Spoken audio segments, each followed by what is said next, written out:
Ես հույս ունեմ, որ նաև խոսի դրա մասին Գևորգյան։ Ողջույն հարգելի կներեք, ողջույն հարգելի գործընկերներ, նախ ուզում եմ պարոն Բաբայանին շատ շնորհակալություն հայտնեմ հրավերի եւ նման հնարավորության համար։ Միանշանակ ողջունում եմ ձեր ստեղծած նախագիծը եւ հարթակը եւ համարում եմ, որ տելերագրողների եւ քաղաքական գործիչների համար վերլուծական հարթակների բազմազանությունը դա գործիքակազմ է, որը որ հնարավորություն է տալիս ավելի լայն ու ավելի ծավալուն ու հիմնավոր քննադատություն եւ սխալների մատնանշում իրականացնել իրենց առօրյա գործունեության մեջ։ Այսօր պարոն Բաբայանի հրավերով ես ներկայացնելու եմ որոշ դրույթներ առողջապահական ոլորտում կոռուպցիոն ռիսկերի եւ իմ համոզմամբ կոռուպցիոն համակարգերի գործունեության մասին, որոնք որ լիահույս եմ, որ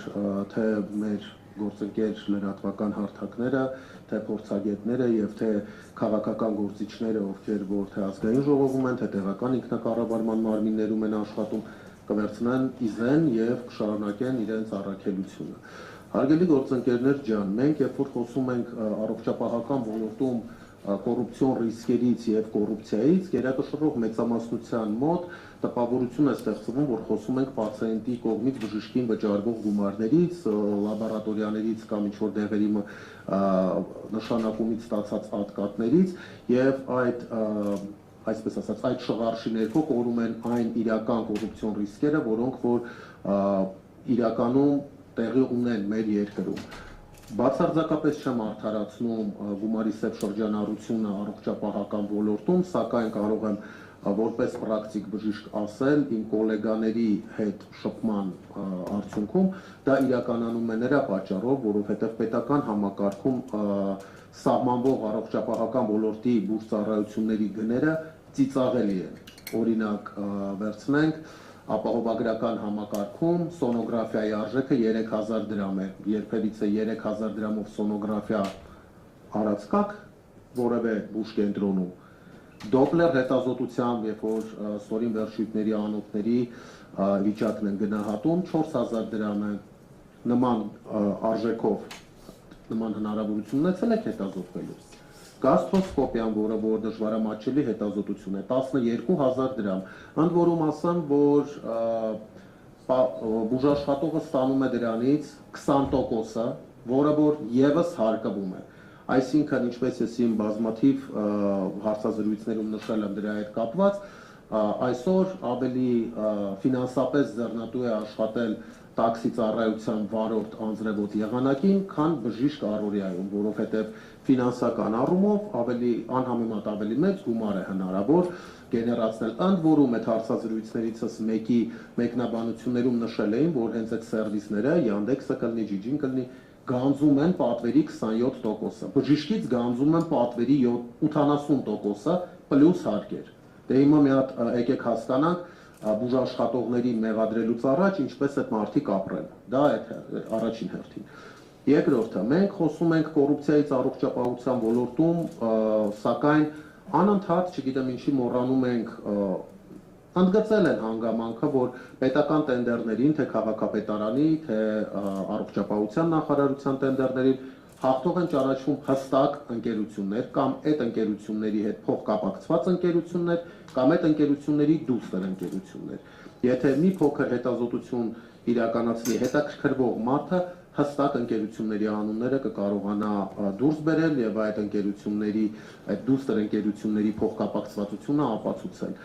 Երրորդը, մենք խոսում ենք կոռուպցիայի մասին, բայց մոռանում ենք շուկայական հարաբերությունների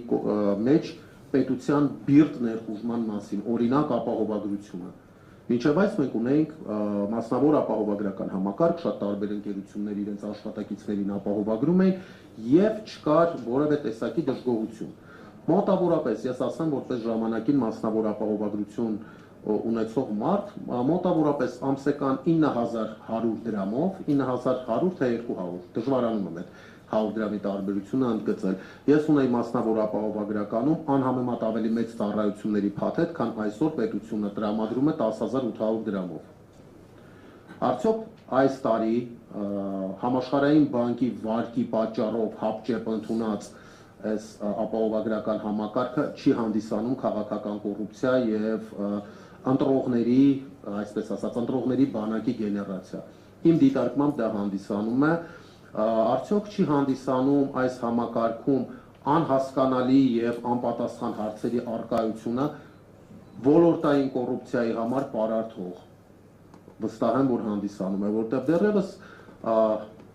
երկուշաբթի օրը, որը որ աշխատանքային օր էր, ես խոսել եմ իմ գործընկերների հետ պոլիկլինիկաներում եւ հիվանդանոցներում, գերակշռող մեծամասնություն կենտրոնները չունեն հստակ գնացուցակ եւ հիվանդությունների կոդեր, որոնցով որ իրենք պատրաստվում են աշխատել։ Արդյոք դա կոռուպցիոն ռիսկ չի։ Արդյոք դա յուրային հիվանդանոցներին ավելի շուտ տրամադրել գնացուցակը, դա մրցակցային առավելության տրամադրում չի։ Վստահ եմ, որ տրամադրում է։ Եվ նման երևույթները մեր ոլորտում շատ են, եւ եթե նույն պարոն Բաբայանի մեջ բերած Transparency International-ի հետազոտություններին հետևենք, ապա 39.7% հարցվածներից, հարցմանը մասնակիցներից համարում են, որ առողջապահական ոլորտում կոռուպցիան ամենուր է։ Այսինքն գրեթե ամեն երկրորդ մարդը 39.7%-ը գրեթե 40% է։ 40%-ը։ Ամեն երրորդը, լավ, զեղչենք։ Զեղչելը հիմա ակտուալ թեմա է մեր քաղաքական դաշտում։ Ամեն երրորդ մարդը համարում է, որ առողջապահական ոլորտում կա կոռուպցիոն ռիսկ ու կա արտահայտված կոռուպցիա։ Արդյոք մենք ինչ-որ մի բան անում ենք։ Ոչ վաղ անցյալում առողջապահության նախարարը իր այցերից մեկի ժամանակ պնդում էր, որ ինքը հաստատագրման, հայտարարագրման, կներեք մասնագիտական եզրույթների լավ չեմ տիրապետում, հայտարարագրման ենթակա սուբյեկտ է եւ իր բոլոր մուտքերն ու ելքերը հայտարարագրում է, եւ այդ պնդումից անմիջապես հետո բուժկենտրոնի ղեկավարը հաստատեց, որ ոչ ինքը, ոչ իր աշխատողները պարգևավճար չեն ստացել, այն դեպքում, երբ նախարարները ստացել են, այն դեպքում, երբ պատգամավորները ստացել են։ Արդյոք դա արդարություն է բուժաշխատողների նկատմամբ եւ արդյոք արդար է մեր կողմից պահանջելը, որ բուժաշխատողները հավելյալ վարձատրություն չուզեն, այս կոռուպցիոն, այսպես ասած, թեման քննարկելու մեջ, կրկնում եմ, ամենևին չեմ արդարացնում գումարի սև շրջանառությունը առողջապահական ոլորտում։ Բայց եկեք ամեն ինչը իր անունով կոչենք, որովհետև այսօր առողջապահական ոլորտի առաջնագծում կանգնած են բժիշկները եւ բուժքույրերը, սակայն քաղաքական գործիչները, սակայն պետական պաշտոնյաները, սակայն ոլորտային եւ ոչ միայն ոլորտային հանրային գործիչները չափազանց քիչ են իրենց խոսույթում, իրենց պնդումներում եւ իրենց առօրյա գործունեության մեջ անդրադառնում բուժաշխատողի կարգավիճակին։ Իսկ բուժաշխատողները այսօր շատ հաճախ զրկվում են աշխատանքից խնդիրները բարձրաձայնելու համար։ Բուժաշխատողները պաշտպանված չեն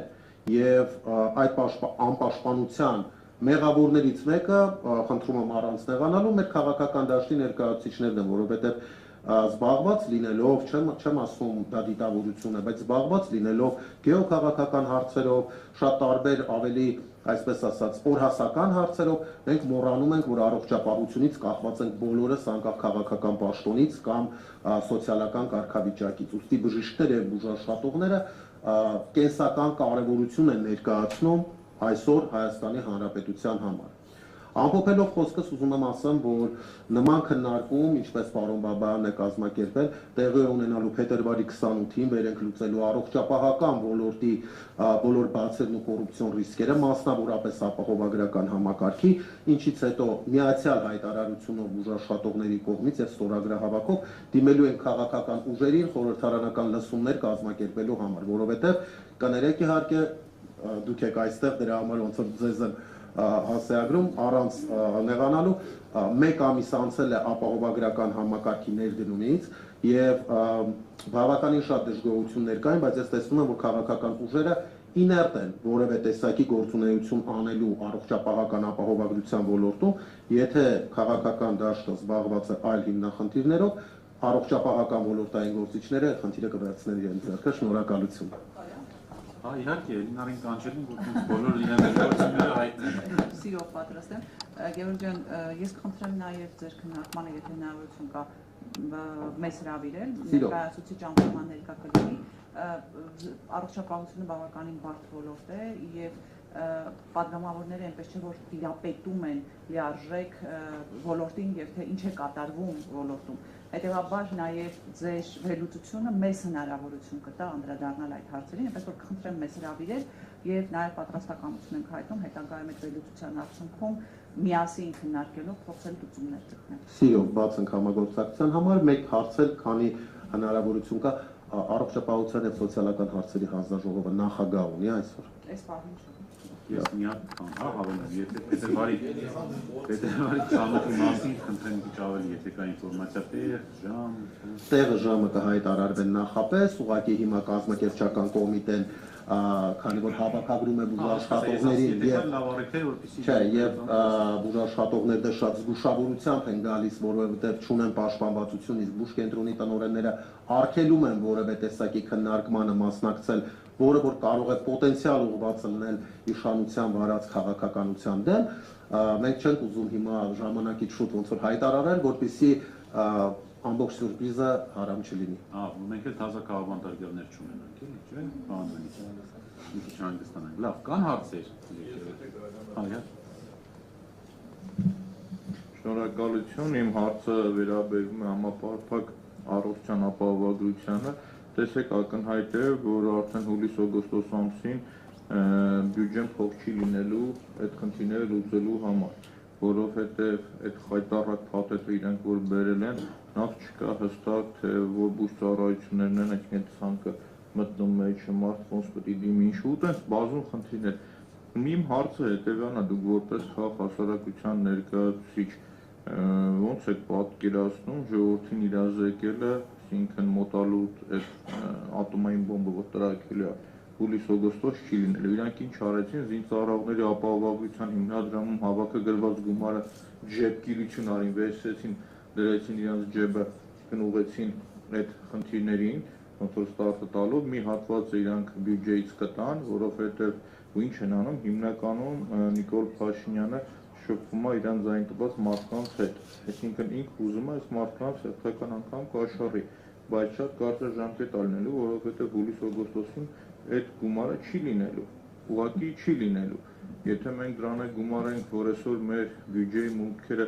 տոքսիկ բնույթ են կրում, այսինքն առաջի արկատուն նայում ես ռեէքսպորտի վրա, 7-րդ ռեէքսպորտի վրա կամ մեր բանկերի այդքան շատ հարկ վճարը ամբողջությամբ պայմանավորված է Ռուսաստանի պատերազմը, ռուս-ուկրաինական պատերազմը։ Եթե հանգարց պատերազմը ավարտվեց, բյուջեի վիճակն ավելի է ծանրանալու ու լուրջ խնդիրներ են։ Դուք որպես քաղաք հասարակություն ձևակերպեմ հարցը, ինչ քայլեր եք պլանավորում կատարել, որ ժողովրդին միջև ընտրությունները եւ իրենց աչքը բացեք եւ նաեւ իրենց վտանգը ներկայացնեք։ Այսինքն եթե մեկը ստենդավորման խնդիր ունի սրտի, պետք է ասի, չէ, ես մինչև ապրիլ ամիսը գնամ ստենդավորվեմ,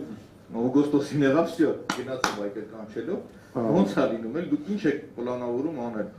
Նախ մենք մեր հնարավորության սահմաններում այն բոլոր լծակները, որոնք որ ունենք, մեր սոցիալական հարթակներն են, մեր գործընկերներն են լրատվականներից ում հետ որ հարցազրույցներ են կազմակերպում, մեր գործընկերներն են այսպես ճակերտավոր ասեմ քաղաքական բլոգերները ում հետ որ սերտ համագործակցում են, ովքեր որ այդ տեղեկատվությունը տարածում են հասարակության շրջանում։ Սակայն քաղաքացիական հասարակության հնարավորությունները սահմանափակ են, որովհետև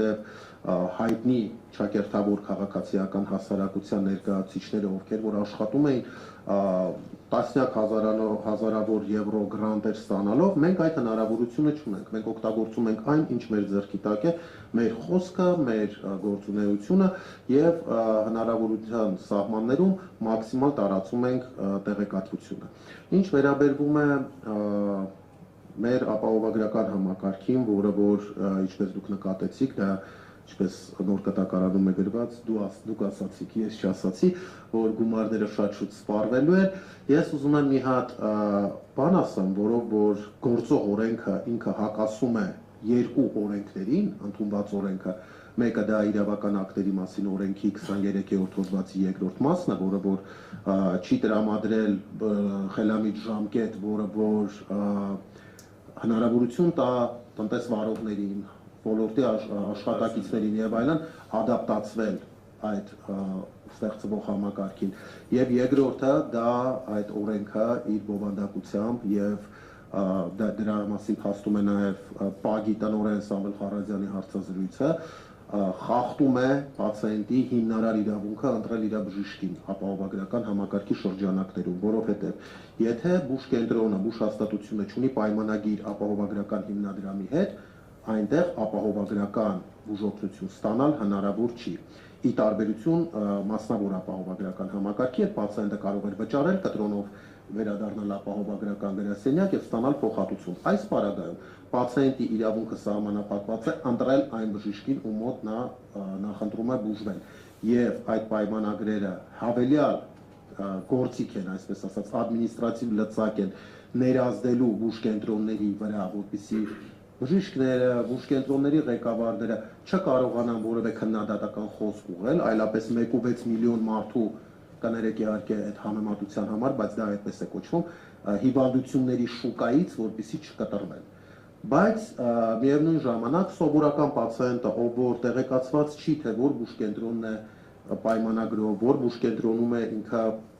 հնարավորություն ունի ստանալ բուժօգնություն, այդ մարդկանց իրավունքը խախտվում է, որտեղ օրինակ եթե այն կենտրոնը, օրինակ եմ բերում, որտեղ ես աշխատում եմ, չունի ապահովագրության հիմնադրամի հետ պայմանագիր, պացիենտը չի կարող մոտ բուժօգնություն ստանալ ապահովագրության շրջանակներում, այն պարագայում նույնիսկ եթե ինքը շատ ուզի։ Այսինքն ձեզ հարգելի գործընկերներ, փորձագետներ, լրատվական մեր գործընկերներ, ձեզ երկու օրենքի խախտում եմ ցույց տալիս, որոնք որ ակնհայտ են, որոնց այդ խախտումով էլ հենց այս օրենքը ներդրվել, խնդրեմ մնացած արդեն քաղաքական գնահատականը կլինի, փորձագիտական, իրավական եւ այլ գնահատականները կլինի, արդեն ձեր դաշտում են։ Որպես առողջապահական ոլորտային գործունեություն իրականացնող մարդ, ես իմ վերլուծությունները, իմ կարծիքները պատրաստ եմ կիսել ցանկացածի հետ, շնորհակալություն։ Մենք ենք շնորհակալ, կան հարցեր։ Ես Խնդրեմ։ շնորհակալություն։ Այդ տեսեք պարտադիր ապահովության մասին է խոսքս իհարկե, ոչ մասնավոր ոլորտի, այլ ներկայումս ընդունած պարտադիր ապահովության մասին է խոսքը, կարծես թե պետությունը այս պարտականությունը դրել է ամբուլատորիաների վրա։ Եթե չեմ սխալվում, այսինքն անձինք, ովքեր պիտի օգտվեն պարտադիր ապահովությունից, պիտի ամբուլատորիաների միջոցով կարողանան այդ հետազոտությունները անցնել։ Արդյոք սա կոռուպցիա չէ, բացառապես ամբուլատորիաների միջոցով այս հնարավորությունը իրականացնելու, ընդ որում դուք մեզ եւս լուսաբանեցիք, որ այն հիվանդանոցները, այն կլինիկաները, ովքեր միացած չեն այս ծրագրին, չեն կարողանալու այս շրջանակներում անձանց բուժօգնություն ցուցաբերել եւ արդյոք մասնավոր կլինիկաներին կամ ընդհանրապես հիվանդանոցներին զրկելով այս հնարավորությունից, որպեսզի իրենք կարողանան անձամբ զբաղվել այս հարցերով, անձանց ապահովության շրջանակներում իրենց բուժօգնություն ցույց տալով, չեք տեսնում կոռուպցիոն տարեր, հարցս հետեւաբար դա դնել բացառապես ամբուլատորիաների վրա։ Շնորհակալություն հարցի համար, տեսեք, չէ, այդտեղ չեմ տեսնում որևէ տեսակի կոռուպցիոն ռիսկ, որովհետև միջազգային փորձը մեզ թելադրում է, որ պետք է լինի մի քանի աստիճան առողջապահության եւ կանխարգելման։ Առաջի աստիճանի կանխարգելումը դա առողջ ապրելակերպն է, վնասակար սովորություններից հրաժարվելը, կրթությունը եւ այլն։ Երկրորդ կանխարգելման օղակը դա ամբուլատորիան է եւ ընտանեկան բժիշկների ինստիտուտն է, որտեղ որ վաղ ախտորոշումը, որտեղ որ ուղեգրումն է կատարվում, որտեղ որ ընտանեկան բժիշկը հասկանում է այս պացիենտին ինչ մասնագետ է պետք, որովհետեւ օրինակ բերեմ, միջկողային ցավի պարագայում դա կարող է լինել միջկողային նյարդի բորբոքում, դա կարող է լինել կողի կոտրված, դա կարող է լինել երիկամային խիտ եւ մի շարք այլ հիվանդություններ։ Ամբուլատորիայում աշխատող ընտանեկան բժիշկը իր ձեռքի տակ եղած ռուտինային հետազոտությունների շրջանակներում դիֆերենցում է, թե ինչ կոնկրետ հիվանդություն է եւ ինչ նեղ մասնագետի մոտ նա պետք է գնա։ Եվ ոչ այդտեղ էս կոռուպցիոն ռիսկ չեմ տեսնում, որովհետեւ ամբողջ աշխարհում նեղ մասնագետի մոտ մտնելու համար պետք է անպայման ընտանեկան բժշկի ուղեգիր, որովհետեւ շատ դեպքերում պացիենտը, ով որ ծանոթ չունի, ով որ տեղեկացված չի, ով որ համապատասխան գիտելիք չունի, չի կարող կողմնորոշվել իր նյարդաբանա պետք, վնասվածքաբանա պետք, թե ուրոլոգա պետք։ Եվ 3 տեղ ինքնուրույն գնալու պարագայում դա ծախսարդյունավետության նվազում է։ Ուստի ավելի լավ կլինի, որպեսզի ընտանեկան բժիշկը կողմնորոշվի իրեն ուղարկի հստակ մասնագետի մոտ, այ մասնագետի ընտրությունը արդեն ըստ պացիենտի պետք է լինի, պացիենտի ցանկության պետք է լինի։ Ուստի փոխարենը մենք օրինակ այդտեղ կոռուպցիոն ռիսկ ման, ես առաջարկում եմ մենք փորձենք հզորացնել ընտանեկան բժշկի ինստիտուտը, սերնդափոխություն անել, որովհետև միջին մեր երկրում ընտանեկան բժիշկների միջին տարիքը 55 տարեկան է։ Այսինքն մենք երիտասարդ թերապևտներ շատ քիչ ունենք, երիտասարդ պոլիկլինիկական բժիշկներ շատ քիչ ունենք եւ անհրաժեշտ է որպեսզի հետագա կոռուպցիոն ռիսկերը բացառենք, օրինակ ծանոթով աշխատանքի ընդունվել եւ այլն, անհրաժեշտ է որպեսզի թերապևտիկ մասնագիտությունների բոլոր շրջանավարտները արձինատուրայի նվազագույնը 3 տարով անցնեն իրենց առաջի աշխատանքային փորձը պոլիկլինիկական օղակում եւ այդպես տեղի կունենա սերնդափոխությունը ով կադրային հագեցվածությունը։ Այդ ռեֆորմները, որոնք որ ես ասում եմ, իմ կարծիքը, իմ դիտարկումը ասում եմ, շուտով մեր թիմը ներկայացնելու է որպես այլ ծրագիր, ինչի մասին հավելյալ կտեղեկացնեմ, բայց այն որ ռեֆորմներ մեզ անհրաժեշտ են, դա փաստ է եւ ես մեծ ցավով եմ ասում, որ առողջապահական ոլորտի գործիչներ քաղաքական դաշտում շատ քիչ են եւ մեծ սիրով կուզենայի, որպեսզի տարբեր քաղաքական ուժերի կողմից հանդես գային տարբեր ոլորտային գործիչներ, ում հետ հնարավոր կլիներ բանավեճի շրջանակներում գտնել այն իրականությունը, որը որ իրոք մեր երկրի պետք է։ Շնորհակալություն։ Շնորհակալություն, կան էլ հարցեր։ Ես մեկ հարց Ընդհանրապես Այդ տեսեք, դուք նշեցիք, որ հզորացնենք ամբուլատորիաների գործունեությունը, այսօր բոլորս գիտենք, որ ամբուլատորիաներում արդեն իսկ ձեր ընտանեկան բժշկի մոտ գնալու համար պետք է օնլայն գրանցվես, իսկ եթե նա որ հերթի արդեն կլինի, այսպես ասած, այնուհետ նոր կկարողանաս այդ հերթերը հաղթահարելու